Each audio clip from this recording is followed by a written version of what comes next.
বড় দয়াবান ও খাজা আমি জি গুনাহগার। আশ্চর্য এক শান দেখালেন আনা সাগর তীরে, সকল জাতি পাগল করিলি বসে আজমিরেতে। আশ্চর্য এক শান দেখালেন আনা সাগর তীরে, সকল জাতি পাগল করিলেন বসে আজমিরেতে। আরে এ কি বাবা তোমার নাম সবাই জিকির করে, কেউ ফিরে না কালি হাতে করুণা পেলে তোমার। তুমি বড় দয়াবান ও খাজা আমি যে গুনাহগার। তুমি বড় দয়াবান ও খাজা আমি যে গুনাহগার। সোনা চাই না চাঁদি চাই না, সোনা চাই না চাঁদি চাই না, চাই তোমার দিদার। তুমি বড় দয়াবান ও খাজা আমি যে গুনাহগার। হাজার দরবার থেকে কেউ ফিরে আসে না, ঠিক কিনা বলুন? এটা উসিলা। আল্লাহ কোরআনের মধ্যে বলছেন ইয়া আইয়ুহাল্লাযীনা আমানুত্তাকুল্লাহা ওয়াবতাগু ইলাইহি ওয়াসিলা, ইয়া আইয়ুহাল্লাযীনা আমানুত্তাকুল্লাহ ওয়াবতাগু ইলাইহি ওয়াসিলা। এ দুনিয়ার মানুষ তোমরা আমি আল্লাহকে ভয় করো, আমি আল্লাহকে ভয় করো, এরপরে তোমরা উসিলা তালাশ করো। কি করো? আপনি পাঁচতলার মধ্যে উঠার সময় উসিলা লাগবে কি? সিঁড়ি। পাঁচতলার মধ্যে উঠার সময় সিঁড়ি দিয়ে উঠতে হবে। ঠিক তেমন ভাবে আল্লাহকে পেতে চাইলে আল্লাহর ওলিগণ হচ্ছে মাধ্যম, আল্লাহর ওলিগণ হচ্ছে উসিলা। জুড়ে বলুন সুবহানাল্লাহ। তো খাজা গরিবে নওয়াজের দরবারে গিয়ে একজন ব্যক্তি বলতেছে ইয়ে খাজা তু মেরে 10 রুপিয়া দে দো। কি বলতেছে? ইয়ে খাজা তু মেরে 10 রুপিয়া দে দো। তুমি আমাকে এ খাজা শাহ তুমি আমাকে 10টা টাকা দাও। এখন কথা হচ্ছে খাজা গরিবে নওয়াজকে এরকম বলেছেন, এটা আবেগ প্রবল হয়ে উনি ভক্ত হয়ে সেরকম কথা বলেছেন। উনি বলতেছে ইয়া খাজা তু মেরে 10 রুপিয়া দে দো। কিন্তু যে খাজা গরিবে নওয়াজের এরকম এগুলো অনেক মানুষ আছে খাজা গরিবে নওয়াজ দিতে পারেন না, এই ধরনের যারা কথা বলেন তারা তাদেরকে বল এরকম একজন ব্যক্তি তাকে বলতেছে তুমি খাজা গরিবে নওয়াজকে কেন চাচ্ছ, খাজা গরিবে নওয়াজ থেকে কেন খুঁজতেছ, ধরো ধরো আমার থেকে নাও। তখন উনি বলতেছে মুনাজাতের মধ্যে বলতেছে ইয়ে খাজা তুম মেরে 10 রুপিয়া দিয়া দিয়া এক দুশ্মন সে খাস লে দিয়া, অর্থাৎ তুমি আমাকে 10 টাকা দিয়েছো এমন একজন ব্যক্তির হাতে দিয়েছো যে তোমাকে মানে না, যে তোমাকে মানে না, যে তোমাকে বিশ্বাস করে না, এমন একজনের হাত দিয়ে তুমি আমাকে 10টা টাকা দিয়েছো। জোরে বলুন না সুবহানাল্লাহ।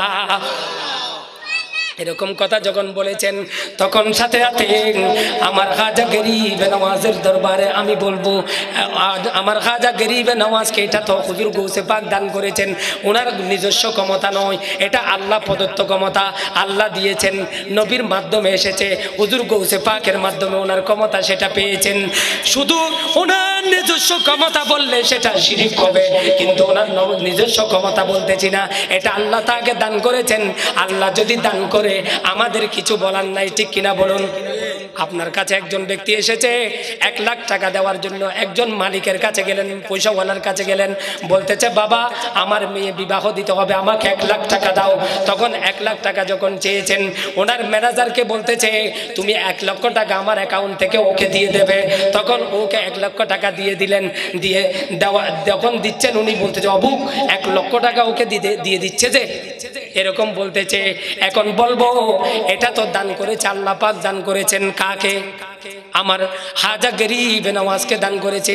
আল্লাহ বলছেন ওয়ামার সাল্লাকা ইল্লা রাহমাতাল লিল আলামিন, আমার নবীকে দান করেছেন।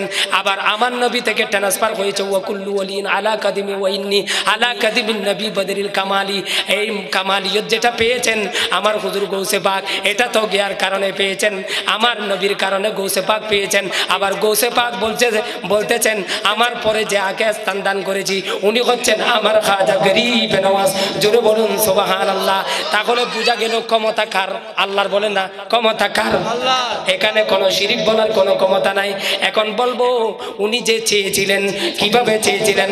আমরা বলি আব্বু আমাকে 10টা টাকা দাও, তখন আমরা আব্বুর থেকে 10টা টাকা চেয়েছি। আমরা বলি আম্মু আমাকে বাদ দাও, আম্মা আমাকে বাদ দিয়েছেন, ঠিক কিনা বলুন? আমাদেরকে বাদ দেয় কিনা? দোকানদারকে যখন আপনি যখন দোকানে গিয়েছেন, দোকানদারকে বলছেন দোকানদার আমাকে 1 বস্তা চাল দাও, ঠিক কিনা বলুন? আমরা 1 বস্তা চাল দাও বলি, ঠিক কিনা বলুন? আর তখন দোকানদার 1 বস্তা চাল দিয়েছে। এখন কথা হচ্ছে শিরিক কখন হবে আমরা এটাই জেনে নেব। সেটা হচ্ছে আমরা আব্বুকে যখন বলেছি 10টা টাকা দাও, সেটা আব্বু মনে করে বলেছি, আমরা খোদা মনে করে আমরা 10টা টাকা চাই নাই, সেখানে শিরিক হবে না। আম্মুকে বলেছি আম্মু বাদ দাও, সেখানে আমি আম্মু মনে করে আমি আম্মুর থেকে বাদ চেয়েছি, খোদা মনে করে চাই নাই। দোকানদারকে বলেছি 1 কাপ চা দাও, সেটা আমি দোকানদার মনে করে চেয়েছি, সেটা আমি কি করে চাই নাই, খোদা মনে করে চাই নাই। আর আল্লাহ যাদেরকে ক্ষমতা দিয়েছেন, আল্লাহর ওলি যারা, তাদেরকে আমরা আল্লাহর ওলি মনে করে চেয়েছি, তবে আল্লাহ মনে করে চাই নাই, সেখানে কোনো শিরিক হবে না, ঠিক কিনা বলুন? সেখানে কোনো শিরিক হবে না। কেন? আল্লাহ মনে করলে শিরিক কবে দেয়? এটাতে আল্লাহ বলা যাবে না। আল্লাহ বলা এটা আমি আল্লাহ মনে করি নাই। হিন্দুরা যেরকম ভগবান মনে করে, বৌদ্ধরা যেরকম ভগবান, খ্রিস্টান যেরকম, ওরা যেরকম গড মানে, এরকম আমরা গড মানি না। আমরা কি মানি না? খোদা মানি না। সেখানে কোনো শিরিক হবে না। আবার এখন কথাটা শেষ করে দিচ্ছি। আমার হুজুর গৌসে পাককে যখন কাকে দিলেন, ওই বৃদ্ধ লোককে যখন দিলেন, বৃদ্ধ লোক যখন দিলেন, বৃদ্ধ লোক ভয় পেয়ে গেলেন। ছোট বাচ্চা এত বড় আওয়াজ কেন? এরকম যখন বলেছেন, তখন বৃদ্ধ লোক বলতেছে তুমি যাও।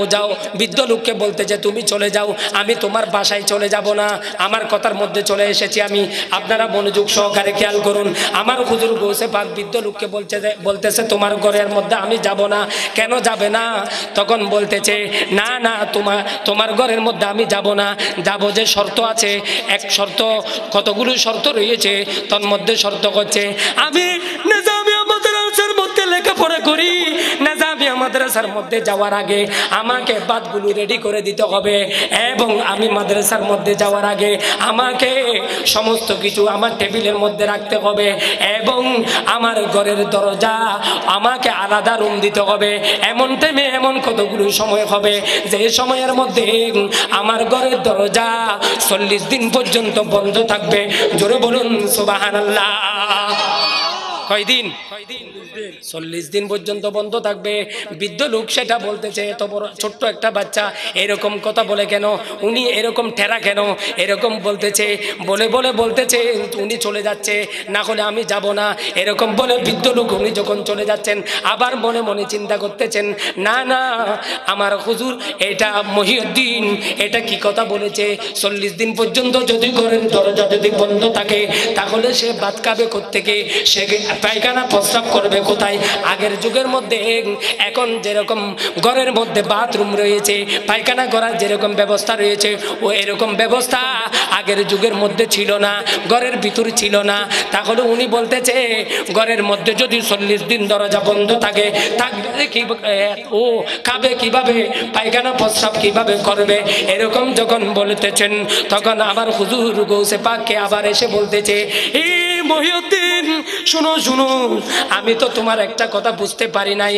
কি বুঝতে পারো নাই?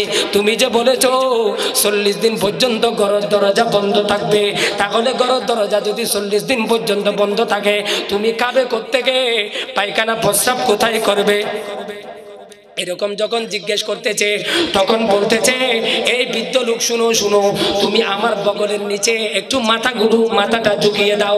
মাথাটা বগলের নিচে যখন ঝুঁকিয়ে দিলেন, তখন সাথে সাথে ওই বৃদ্ধ দেখতেছে বড় আজকে যেরকম মাহফিলের ব্যবস্থা করা হয়েছে, এরকম বড় একটা মাহফিলের আয়োজন করা হয়েছে।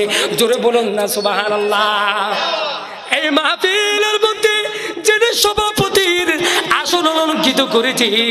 উনি হচ্ছেন মদিনার রসুল, জোরে বলুন সুবহানাল্লাহ। উনি হচ্ছেন মদিনার রসুল। আর মদিনার রসুলকে একজন বিছেন দিয়ে পাকা দিয়ে বাতাস করতেছে। তখন বলতেছে আমার হুজুর গৌসে পাক, এ বিদ্যুলু তুমি কি দেখতেছো? আমার বগলের নিচে কি দেখতেছো? তখন বলতেছো হুজুর আমি দেখতেছি, আমি একটা মাহফিল দেখতেছি, বিশাল একটা মাহফিল দেখতেছি। আরে ওই মাহফিলের মধ্যে যিনি সভাপতির আসন অলঙ্কিত করেছি উনি হচ্ছেন মদিনার রসুল, জোরে বলুন সুবহানাল্লাহ। আর কি দেখতেছো? আরেকটা জিনিস আমি দেখতেছি হুজুর। আর কি দেখতেছো? দেখতেছি ছোট্ট একটা বাচ্চা আমার সেই মদিনার রসুলকে বাতাস করতেছে, পাকা দিয়ে বাতাস করতেছে। যখন বাতাস করতেছে দেখতেছে, তখন বলতেছে বৃদ্ধ লোক শুনো শুনো মুরব্বী সেটা কে? এরকম যখন বললেন তখন বলতেছে আপনি এরই। এরকম মুরব্বী বলতে দেন নাই, তাড়াতাড়ি ছুটে গেল। ছুটে যাওয়ার পরে তখন বলতেছে বৃদ্ধ লোক শুনো শুনো, এ মুরব্বী শুনো, তুমি যে এই বগলের নিচে কতদিন ছিলে জানো কিনা? তুমি এই বগলের নিচে 40 দিন পর্যন্ত ছিলে, জোরে বলুন না সুবহানাল্লাহ। কয়দিন? 40 দিন। 40 দিন তোমাকে মহিলা তোমার স্ত্রী তোমাকে খুঁজতে খুঁজতে পরেশান হয়ে গেছে। তুমি আমার বগলের নিচে 40 দিন পর্যন্ত ছিলে। এই মাহফিলের মধ্যে যাব যে সেজন্য আমি তোমাকে বলেছি যে আমি 40 দিন পর্যন্ত আমার ঘরের দরজা বন্ধ থাকবে বলেছি। তখন বলতেছে হুজুর বেয়াদবি মাফ করবেন, আমাকে আপনি নিয়ে যান, আমাকে আমার ঘরের মধ্যে আপনার কদম মুবারক পড়তে হবে, আমার ঘরের মধ্যে আপনাকে যেতেই হবে। তখন নিয়ে গেলেন। হুজুর আমি দরকার হলে আপনার থেকে 100 হাত দূরে থাকবো, হুজুর কোন ধরনের বেয়াদবি মাফ করবেন। পায়ে ধরে পড়লেন আমার হুজুর গৌসে পাককে, পায়ে ধরে নিয়ে গেলেন, ঘরের মধ্যে নিয়ে গেলে মহিলাকে ডাক দিলেন, স্ত্রীকে ডাক দিলেন, বৃদ্ধ স্ত্রীকে ডাক দিলেন, এই বুড়ি শুনো শুনো, এখন আসো, তুমি এখন আসো। এই হুজুরকে আমি যে হুজুর এনেছি ওনাকে তুমি সম্মান করবে, ওনাকে তুমি ইজ্জত করবে, ওনাকে তুমি বাদ রেডি করে দেবে। মাদ্রাসায় যাওয়ার আগে, নাজামিয়া মাদ্রাসার মধ্যে যাওয়ার আগে ওনাকে বাদগুলো রেডি করে দেবে, এমন ভাবে রেডি করে দেবে মাছ দিলে কাঁটাগুলো বেঁচে দেবে। জোরে বলুন সুবহানাল্লাহ। মাছ দিলে কাঁটাগুলো বেঁচে দেবে, শুধু কাঁটাগুলো বেঁচে দেবে যেন কোন ধরনের যদি আমার হুজুরের সাথে যদি বেয়াদবি হয় তোমাকে 3 তালাক। কয় তালাক? বুড়ি আশ্চর্য হয়ে গেল। এতদিন পর্যন্ত বৃদ্ধ লোক, আমার স্বামী তো জীবনে কোনোদিন আমাকে বড় কথা বলে নাই, আজকে এত বড় কথা কেন বললো? 3 তালাক পর্যন্ত বলতেছে। নিশ্চয় নিশ্চয় কোনো হটকা এখানে আছে। এরকম যখন বলতেছে তখন সাথে সাথে ওই বৃদ্ধর কথা শুনে আমার হুজুর গৌসে পাককে সম্মান করতেছেন, আমার হুজুর গৌসে পাককে তাজিম করতেছে, আমার হুজুর গৌসে পাককে ইজ্জত করতেছে। মাছ দিলে মাছের কাঁটাগুলো বেঁচে দিচ্ছেন। এমন টাইমে একদিন দেখা গেল বুড়ি যখন ঘরের বের হলেন, এখন যেরকম ফাঁকা আছে ঘরের মধ্যে, আপনাদের ঘরের মধ্যে যেরকম কারেন্ট আছে, আগে কারেন্ট ছিল না। বৃদ্ধ বুড়িটা বাইরে বাতাস খাওয়ার জন্য বের হলেন। রাতে বেশি প্রচন্ড গরম লাগতেছে, সেই জন্য বাইরে যখন বের হলেন, বাইরে বের হয়ে দেখতেছে বাতাসের মধ্যে যখন বের হলেন তখন দেখতেছে ওদের ছোট হুজুর সেটা ঘরের মধ্যে থেকে রাত 2:30-3টার দিকে কোথায় যেন বের হয়ে চলে যাচ্ছে। জোরে বলুন সুবহানাল্লাহ। কোথায় যেন চলে যাচ্ছে, এমন দূরের মধ্যে চলে যাচ্ছে। যেতে যেতে দেখতেছে অনেক দূরে চলে যাচ্ছে। দেখতেছে বুড়ি বলতেছে না, বুড়ি বলতেছে আমি যদি আজকে যদি আমার হুজুরকে যদি কিছু হয়ে যায় তাহলে আমার বুড়ো তো আমাকে তালাক দিয়ে দেবে, আমার বুড়ো তো আমাকে মারবে। না না, আমার হুজুর কোথায় যায় দেখতে হবে। তখন পিছনে পিছনে উনি যাচ্ছেন, পিছনে পিছনে গিয়ে দেখতেছে একটা হিন্দু পাড়ার থেকে একজন মহিলা তার কাঁধের মধ্যে একটা মরা সন্তান নিয়ে চলে আসতেছে। হিন্দু এলাকার মধ্যে সেখানে সবগুলো সীতা রয়েছে, সেইগুলোর মধ্যে কবরস্থান নাই বিদায় সেখানে কবর দিতে পারতেছে না। ওনার শ্বশুর ওনার বড় বাড়ির মধ্যে, বাপের বাড়ির মধ্যে চলে যাচ্ছে, ওনার সন্তানকে সেখানে দাফন কাফন করে দেবে। সেখানে যখন নিয়ে যাচ্ছেন আমার হুজুর গৌসে পাক আব্দুল কাদের জিলানী পথের মধ্যে মধ্যে গিয়ে বলতেছে, এ আম্মাজান তোমার কি হয়েছে? এই বাচ্চাকে নিয়ে তুমি কোথায় যাচ্ছ? এই বাচ্চার কি হয়েছে? ওই বাচ্চাও নিজামিয়া মাদ্রাসার মধ্যে লেখাপড়া করতো। তখন বলতেছে, এ ছোট্ট বাচ্চা তোমাকে বলে কি হবে? আমার ছেলে মারা গেছে, আমার ছেলে মারা গেছে। আমার শ্বশুর বাড়ির মধ্যে কোনো কবরস্থান না থাকায় আমার বাপের বাড়ির মধ্যে চলে যাচ্ছি, সেখানে আমি আমার ছেলেকে দাফন কাফন করব এবং কবর দিব। সেরকম যখন বলছে, আম্মা যান আমি তাকে যদি ভালো করে দিই তাহলে আপনি যেদিক থেকে এসেছেন সেদিকে চলে যাবেন কিনা? সুবহানাল্লাহ বলুন না। মরা মানুষ জিন্দা করতে পারে কিনা? মরা মানুষ, এটা আল্লাহর ক্ষমতা। আল্লাহ ঈসা রূহুল্লাহ বলেছেন কুম বিইذনিল্লাহ, আল্লাহর হুকুমে জিন্দা হয়ে যাও। কিন্তু আমার হুজুর গৌসে পাক বলেছেন কুম বিইذনি, আমার হুকুমে জিন্দা হয়ে যাও। কেননা আল্লাহ ক্ষমতা দিয়েছেন বিদায় পারতেছেন, না হলে পারতো না। আমার কথা হচ্ছে, এখন আমার হুজুর গৌসে পাক আব্দুল কাদের জিলানী বলতেছে, এটা আব্দুল কাদের জিলানী বলতেছে তোমার ছেলেকে যদি আমি ভালো করে দিই তুমি যেদিক থেকে আসছো সেদিকে চলে যাবে। তো বলতেছে মরা যে ছেলে মারা গেছে তা কি আবার সে কি আবার জিন্দা হবে? এটা কোন কথা বলতেছো? বলতেছে তুমি কোনো কথা বলবে না, রাখো। রাখার পরে তাকে বলতেছে আমার হুজুর গৌসে পাক বলতেছেন, এই ছেলে এই নিজামিয়া মাদ্রাসার ছাত্র তুমি উঠে যাও, তুমি উঠে যাও, তোমার থেকে কালকে মাদ্রাসার মধ্যে যেতে হবে। মাদ্রাসার মধ্যে কি যাবে না? এরকম বলার দেরি নাই, আল্লাহু আকবার বলে ওই ছেলে সাথে সাথে জিন্দা হয়ে গেল। জোরে বলুন সুবহানাল্লাহ। আল্লাহু আকবার বলুন, বলুন মারহাবা। সাথে সাথে জিন্দা হয়ে গেল। জিন্দা হয়ে যাওয়ার পরে ওই বুড়ি দেখে আছে, বুড়ি দেখে বলতেছে, অবু বলে রাস্তার মধ্যে বেহুশ হয়ে পড়ে গেল। পড়ে গিয়ে কিরে মরা মানুষ এই ছোট্ট হুজুর এটা জিন্দা করতে পারে দেখি না, এরকম বলে উনি সাথে সাথে ডেড বডির মতো পড়ে আছে, পাগল বেহুশের মতো পড়ে আছে, এখানে পড়ে গিয়েছে।